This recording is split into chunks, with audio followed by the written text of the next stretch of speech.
He may not be the strongest, but he is the strongest of will.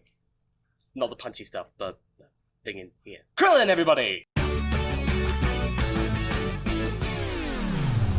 Hey guys, MasakoX here. I'm still here in Florida, and enjoy the pool. I got a lot of really good comments about, hey, is this your pool, Masako? But no, I'm staying with a friend in Florida, so this is probably going to be the last time that you see the pool. I know.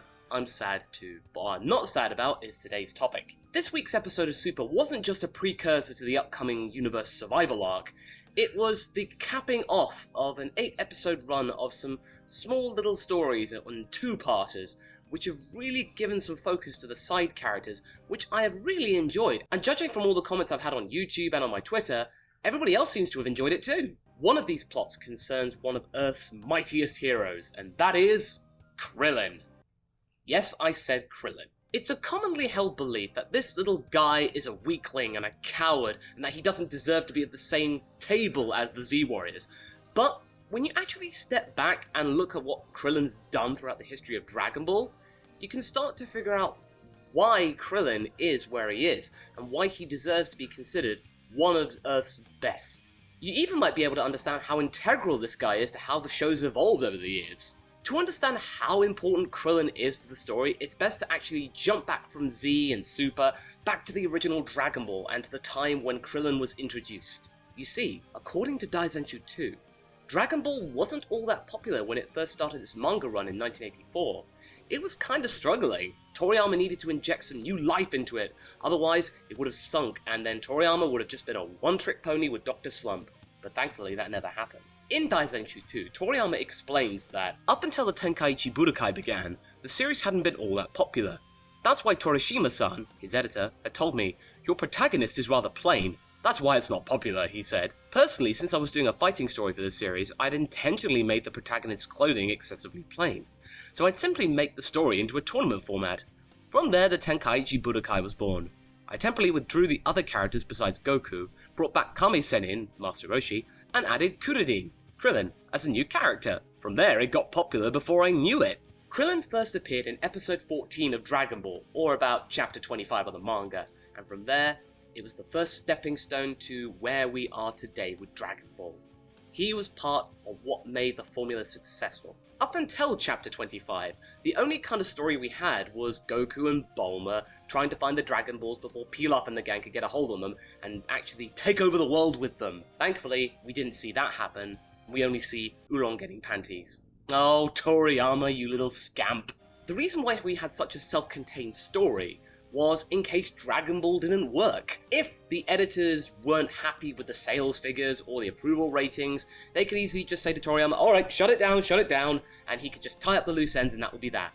It was just a little story that you could fit into maybe 1 or 2 volumes or a 13-episode run of an anime. That was kind of the same thing for the anime. If the anime didn't work out, they could have just done the same thing. Once that Pilaf arc finished, Toriyama could really begin to focus on developing some characters that could truly interact with Goku.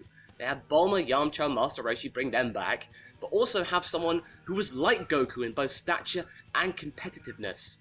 That was what we got with Krillin. His addition to the story gave Goku a like-minded cohort, someone he could challenge himself against, someone he could get stronger with. But that's not how Krillin saw Goku. He saw Goku as an obnoxious brat who was just like, oh, look at me, I'm so strong, I'm gonna be Master Roshi's pupil and not you, nah. But that's obviously not the story. Goku was just happy to tag along with anybody at that time. Yeah, Krillin was a little douche at the beginning. Thankfully, that character trait of Krillin didn't stick around. They actually became good friends as they were training under Master Roshi for the next few episodes.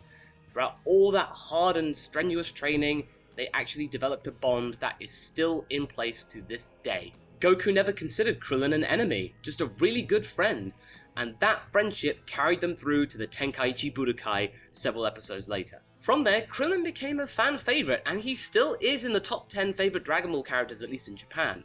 And when he was actually killed off by Tambourine in another Tenkaichi Budokai, everybody was extremely shocked, and they didn't expect that to have happened. It was a real turning point in the series. Not a lot of characters can do that with their death, but Krillin has not only done that once, but he's done that twice. Shame it had to come at the expense of his own life though. So what does this have to do with Krillin being the best fighter, Masako? Well, it's all down to how often he's appeared in the show, despite being vastly underpowered. This all comes to a head in episode 76 of Dragon Ball Super, spoilers by the way, where Krillin and Goku have to face their past villains in a really surreal sequence on the Forest of Terror. For the majority of the episode, Krillin is running away from his fears and past villains. He can't see the point of the training, he just wants to get away from them. But he finally is able to get a grip and actually confront them using unconventional means. He steps up to the plate despite being underpowered or not of the right frame of mind to compete. He powers through to victory alongside his best bud Goku from back in the day. When he did so, he was enveloped in a new kind of aura that we'd never seen before in the little guy. It covered his hands, it covered his body.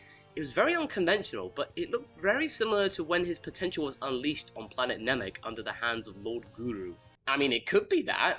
At least it's not as confusing as another Super Saiyan transformation, am I right? Just like other two-parters in this series, episodes 75 and 76 justifies why Krillin is in the universe survival arc. It gives us a reason to root for the guy, the reason why he figures, because when that universe survival arc team was announced, people were really questioning why Krillin was there. I questioned why he was there. I thought he was just there as a romantic device for 18. But no!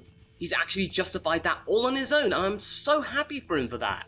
He has regained his fighting spirit, something that we've not seen since before the Boo saga. Speaking of, hasn't it always intrigued you why we all think Krillin is a weak fighter?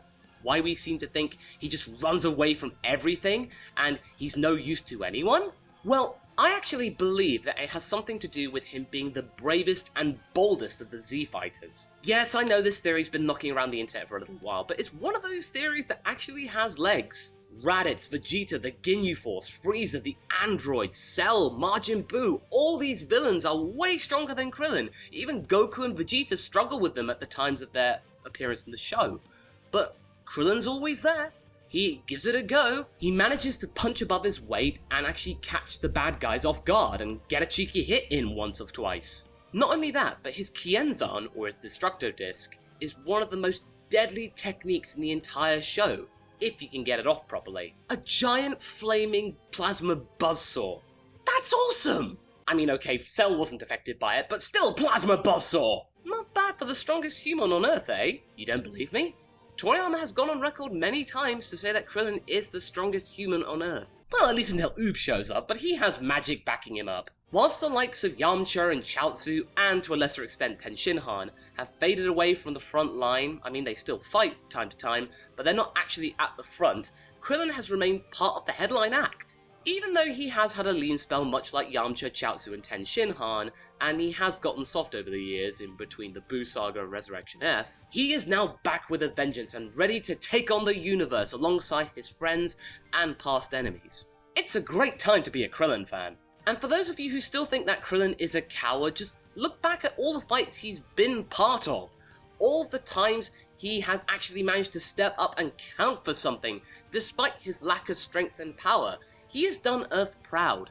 He has stuck it out, and Toriyama has thankfully rewarded him with a loving family and a happy life. Also, if Krillin hadn't showed up and Goku didn't have a friendly rival to compete against in Dragon Ball, things could have been considerably different. That iconic Super Saiyan transformation might have been completely different.